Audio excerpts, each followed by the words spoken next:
হামলার প্রতিবাদে সরকারি সোহরাওয়ার্দী কলেজ ও কবি নজরুল কলেজের শিক্ষার্থীদের একাংশ অবস্থান নিয়েছে ডাক্তার মাহবুবুর রহমান মোল্লা কলেজের সামনে।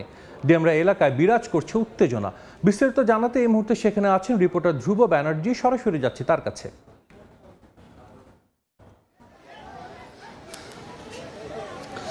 ডাক্তার মাহবুবুর রহমান মোল্লা কলেজের সামনে এখন কিন্তু কিছুক্ষণ পরপরই ধাওয়া পাল্টা ধাওয়ার ঘটনা ঘটছে। একটি পাশে ডাক্তার মাহবুবুর রহমান মোল্লা কলেজের শিক্ষার্থীরা তারা অবস্থান নিয়েছেন এবং ঠিক আরেকটি পাশে কবি নজরুল সরকারি কলেজ এবং সরকারি সোহরাওয়ার্দী কলেজের যে শিক্ষার্থীরা তারাও অবস্থান নিয়েছিলেন। আমরা দেখতে পেয়েছি আজকে ঠিক 10টার দিকে তারা রওনা দিয়ে এখানে প্রায় 12টার দিকে এসে পৌঁছায় এবং পৌঁছানোর পরপরই ডাক্তার মাহবুবুর রহমান মোল্লা কলেজে শিক্ষার্থীরা ঢুকে পড়ে এবং এখান থেকে যে যে সামগ্রী আছে বিভিন্ন ধরনের ডাক্তার মাহবুবুর রহমান মোল্লা কলেজের থেকে বিভিন্ন ধরনের সরঞ্জাম শিক্ষার্থীদের আমরা নিয়ে যেতে দেখছি এবং তারা বলছেন গতকালকে তাদের উপর যে হামলা হয়েছিল তার প্রতিশোধ হিসেবেই তারা মূলত এটা করছেন। এবং আমরা লক্ষ্য করেছি যে তারা কিন্তু বলছিলেন যে গতকালকের যে ঘটনা সেটা বেশ নারকীয় ঘটনা, এমন ঘটনার পুনরাবৃত্তি চান না। সকাল থেকে মূলত শান্তিপূর্ণ কর্মসূচির কথা বললেও বিকেলে অর্থাৎ দুপুরের দিকে এটা কিন্তু শান্তিপূর্ণ কর্মসূচিতে আর থাকে নাই।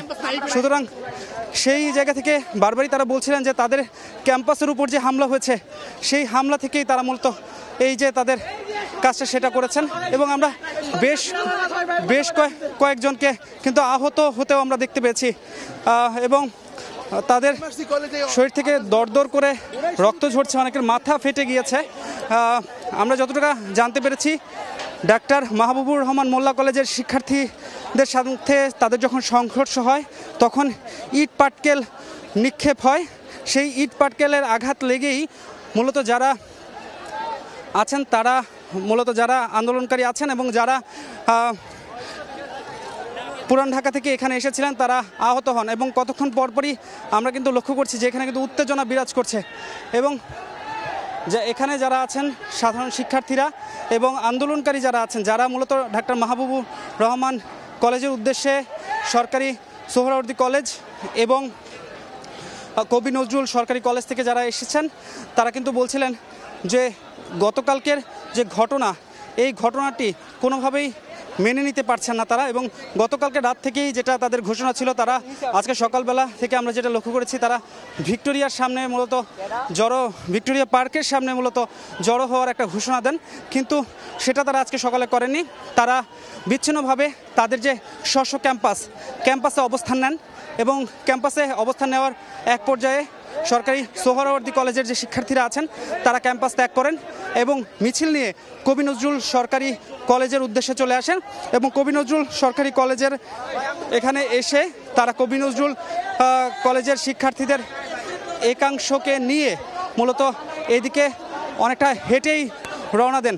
আমরা লক্ষ্য করছি প্রায় অনেকেই কিন্তু এমন ঘটনায় আহত হয়েছেন। আহত হলেন আসলে কি করে?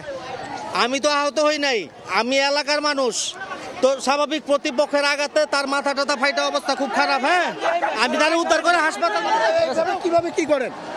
ও যদি অসুস্থ হয়ে পড়ে কি যেমনটি শুনছিলাম যে যেমনটি শুনছিলাম এখানকার আপনাদের আজকে দাবিটা কি? আমি আজকে একটু শুনতে চাই। আমাদের দাবি, আপনারা কি দেখছেন আমাদের কলেজটাকে একবার দেখছেন? গিয়েছিলাম, তারা কি করছে আমাদের কলেজটা? আপনারা যদি আমরা তাদের পক্ষে ছিলাম, তাদের স্টুডেন্ট মারা গেছে, তারাও স্টুডেন্ট, আমরা স্টুডেন্ট, আমাদের ভাই তারা। আমরা তাদের প্রতিবাদ জানি যাদের একটা মারছে, তাদের আমরা বিচার চাই, কিন্তু তারা আমাদের কলেজ ভাঙছে, আমাদের ভোটের সার্টিফিকেট, আমাদের মার্কশিট সব তারা নষ্ট করছে। এই কারণে আজকে আমরা তাদের কলেজে আসছি। ওই দিক থেকে আমাদের আক্রমণ করেছে তারা সুইচ গিয়ার, তারা তারপরে সেন রান্না এগুলো নিয়ে তারা আসছে। যেমনটি শুনছিলাম যে এখানে কিন্তু কতক্ষণ পরেই উত্তেজনা বিরাজ করছে এবং ধাওয়া পাল্টা ধাওয়া কিন্তু চলছে। আমরা যেমন এখানকার যারা সাধারণ শিক্ষার্থীরা যারা সরকারি সোহরাওয়ার্দী কলেজ থেকে এখানে এসেছেন তারা কিন্তু বলছিলেন যে এখানে মূলত ভেতরে তাদের যে শিক্ষার্থীরা আছেন তারা আছেন এবং বারবারই ধাওয়া পাল্টা ধাওয়ার কিন্তু ঘটনা ঘটছে। তো সব কিছু মিলিয়ে আমি যদি সবশেষ খবর জানতে চাই, এখন পর্যন্ত ডক্টর মাহবুবুর রহমান মোল্লা কলেজের সামনে সংঘর্ষ চলছে, ধাওয়া পাল্টা ধাওয়া চলছে। এই ছিল আমার কাছে এখান থেকে সর্বশেষ। ডেমরা এলাকায় বিরাজ করছে উত্তেজনা, সেই খবর আমাদের সরাসরি জানাচ্ছিলেন সহকর্মী ধ্রুব ব্যানার্জি।